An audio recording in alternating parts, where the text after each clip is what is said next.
أهلا بيكم، أتمنى تكونوا بخير. فيلم النهاردة أنا بحبه جدا، هو فيلم كرتون عائلي اسمه إليمنتال. وهو بيحكي عن قصة مدينة خيالية بتسمى مدينة العناصر، وفيها 4 عناصر اللي هم الهواء والأرض والماء والنار. بيعيشوا في نفس المدينة بس بشكل منعزل عن بعض. وبتركز القصة على شابة نارية بتحاول تحقق أحلامها رغم القيود الاجتماعية، وأيضا شاب مائي بيقابلها بالصدفة ولكن بيغير نظرتها للحياة. ده انتي سخنة جدا. بتقول ايه؟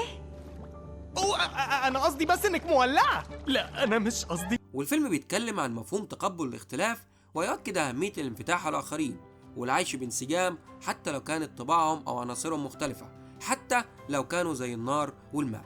فبنتعلم نركز على اللي يجمعنا مش اللي يفرقنا.